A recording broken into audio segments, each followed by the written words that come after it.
Olá, tudo bem? Eu sou o professor Joelson e hoje nós vamos conversar um pouco sobre Tales de Mileto, o pensador ao qual a tradição atribui o começo da filosofia grega, que viveu em Mileto, na Jônia, provavelmente nas últimas décadas do século VII e na primeira metade do século VI a.C.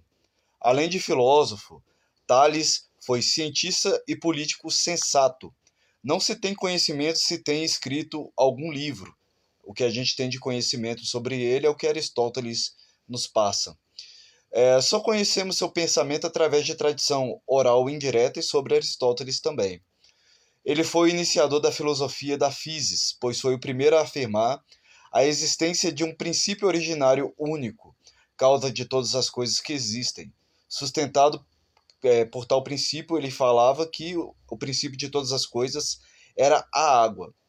A primeira proposta filosófica daquilo que se costuma chamar de civilização ocidental. A compreensão exata dessa preposição fará compreender a grande revolução operada por Tales, que levou à criação da filosofia. Entendendo que é princípio ou arqué, que não é um termo cunhado por Tales de Mileto, talvez tenha sido introduzido por seu discípulo Anaximandro, que nós vamos falar posteriormente, mas é certamente o termo que indica melhor que qualquer outro o conceito daquele quid ou daquela coisa, do qual todas as coisas derivam.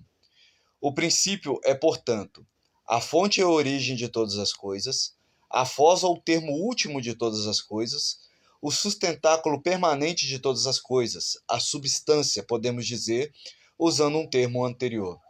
Em suma, o princípio pode ser definido como aquilo do qual provém, aquilo com qual se concluem e aquilo pelo qual existem e subsistem todas as coisas. Não é tão complicado de entender assim, tá? A tradição indireta diz que Tales deduziu sua convicção de que o princípio de todas as coisas é a água, da constatação de que a nutrição de todas as coisas é úmida, que as sementes e os germes de todas as coisas têm natureza úmida, e de que, portanto, a secura total é a morte. Assim como a vida está ligada à umidade e essa pressupõe a água, então a água é a fonte última da vida e de todas as coisas. Tudo vem da água, tudo sustenta sua vida com a água e tudo termina na água. Tales, portanto, fundamenta suas asserções sobre o raciocínio puro, sobre o logos, apresenta uma forma de conhecimento motivado, com argumentações racionais precisas.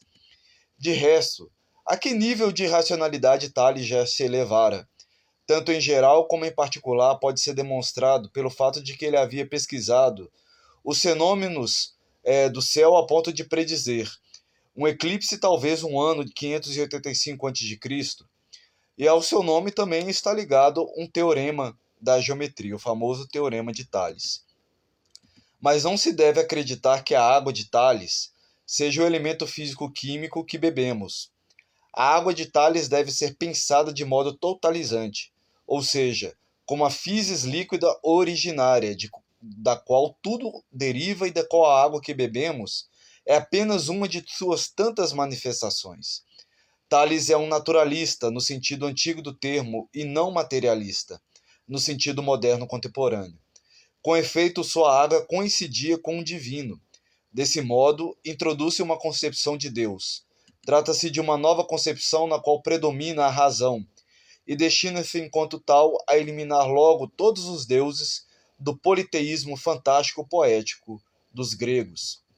Ademais, com Tales o logos humano rumou com segurança, né, pelo caminho da conquista da realidade de seu todo, e algumas de suas partes, como hoje a chamamos. Bora estudar, meu povo!